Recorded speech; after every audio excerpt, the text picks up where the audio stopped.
Magandang araw mga kaibigan. Ah, Pag-usapan natin ngayon itong post ni Attorney Rowena Guanzon 2 hours ago. Sabi niya, "Boxing na lang ako, ref." Magkipag-boxing. Isinare niya ang post ng isang mainstream media tungkol sa hamon ni Mr. Larry Gadon, ang Presidential Advisor on Poverty Alleviation. Instead na boxing, di ba? Uso yung boxing match ni Tory at Mayor Baste. Ito, hamon ni Mr. Gadon kay Attorney Topacio pagkatapos siyang masampahan ng indirect contempt sa Supreme Court. Just in, Presidential Advisor for Poverty Alleviation, Larry Gadon, has challenged lawyer Ferdinand Topacio to a one-on-one singing competition for a cause. The move comes after Topacio filed a petition for indirect contempt against Gadon over his alleged highly offensive and outrageous public remarks against the Supreme Court. So, yan na. Uso na ngayon ang hamunan. Pagkatapos yung July 27 na boxing match Duterte versus Torre na naging winner by default si General Torre. Ito na, singing for a cause. Marunong bang kumanta si Mr. Larry Gadon? Parang, I don't know kung my memory serves me right, parang may isang video na kita ko kumakanta, kaya lang hindi ko masyadong pinansin, kumakanta lang siya. Mahilig siguro sa kantahan, kaya ito, naghamon siya ng singing for a cause. Ito, alam ko, itong si Attorney Topacio, professional ito. I don't know kung katulad siya ni General Torre na tinanggap yung hamon ng suntukan. Ito, may bagong post na nabasa ng aking wife kanina. Sabi niya, sabi ni Mayor Pastia, di baling tawagon niya akong talawan basta dili ko musukol o tiguwang. Di baling tawagan niyo akong duwag basta hindi ako makipag-boxing sa isang matanda. Kasi matanda nga naman, oy. 55 o 56 years old versus 37, parang Pacquiao Barrios. Tapos yung build ng katawan, so wala na. Patay na yung boxing match na yon. Total, na-declare naman na winner by default si Torre. Yun, ang dami niya ng belt. May post na nabasa, Torre, people's champ, fight, 0, win, 0, loss 0, puro 0, kailang tinawag siya na people's champ. Paano ba yan? Dito naman tayo, singing contest. Naging circus, naging kuwan na itong administrasyon ito. Okay, magbasa tayo sa mga comments.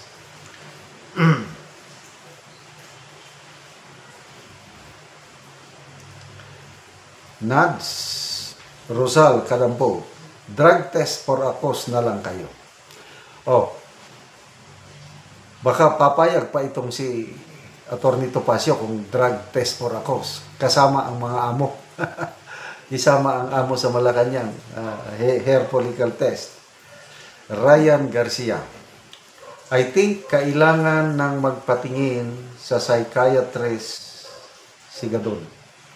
Psychiatrist is a medical doctor who specializes in the diagnosis, treatment, and prevention of mental, emotional, and behavioral disorder. Ako, hindi ko inasahan ito na singing contest.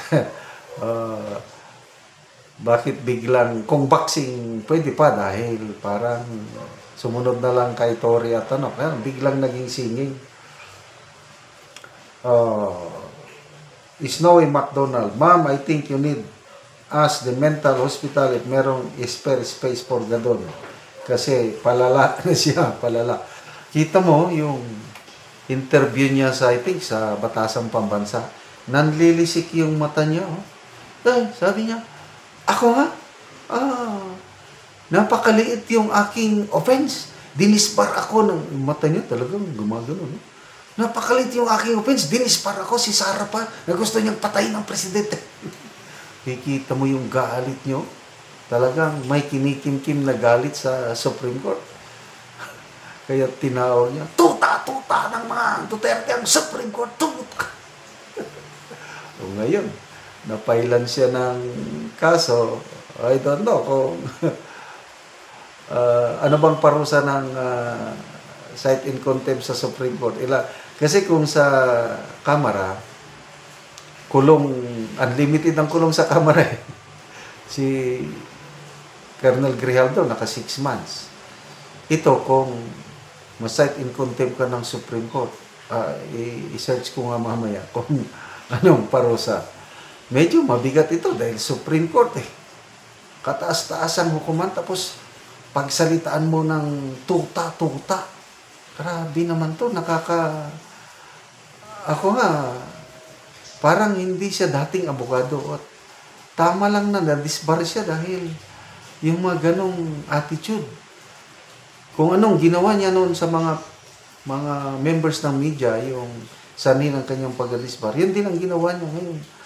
Yung grabing salita niya, tuta. Sige. Good luck, Mr. Larry Gadon. Sana magtrabaho ka naman para sa taong bayan kasi sinisilduhan natin siya ng may nabasa kong article ng Philippine Star last year. Aabot ata ng 4 million mahigit ang annual salary benefits ni Mr. Larry Gadon. Million 4 million. Anong return of investment? Anong nakukuha natin sa kanya? Anong naitulong niya sa poverty alleviation? Wala akong alam eh. Yun sana, magsalita siya tungkol sa poverty alleviation programs ng gobyerno, yung naitutulong niya, maligaya pa tayo kaysa yung nakikisaw-saw lang sa politika. Gawin na lang siyang presidential advisor on political affairs. Hindi yung poverty alleviation na wala naman siyang naitutulong. Okay. Good luck. Sa kantahan ninyo ni Attorney Topacio, kung tatanggapin niya, but I doubt, hindi loko-loko si Attorney Topacio. Okay, salamat mga kaibigan sa inyong pagsubaybay sa ating channel. Nakakatulong kayo ng malaki sa tribong Talaandig ng Bukidnon dahil ang sweldo natin sa channel na ito is pantulong natin sa tribo. Namimigay tayo ngayon ng mga yero at pako para makapagpatayo naman ng mas maayos na tirahan ang tribong Talaandig. Panoorin nyo ang video na ito.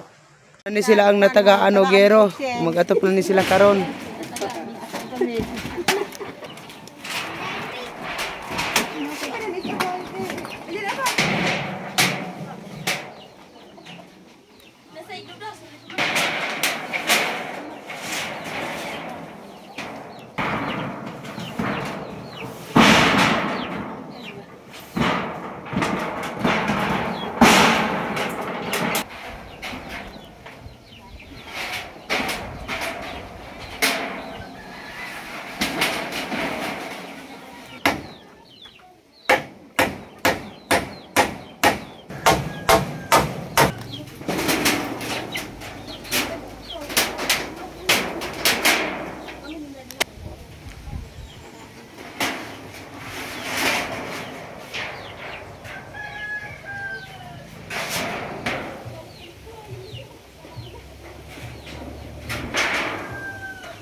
Karon nakahumanagid silang anti sa pag-atop. Sa Ginoo nakahatagan mi og nga kabalay ni. Dili yan Oo. ulanan salamat sa nagkahatag sa akin. Oo. Pila na rin ante mong edad ante? Juan Adman, 51. 51. Pila rin ante mong anak? Walo. So tanan na nakapamilya or naapay gamay? Wa pa makpuminyo ang duha. Ay. So duha lang ang imong anak karon nga gabuyon. Tanan na nakapamilya ang upat. So salamat kayo ante. Salamat kayo. Galing sen.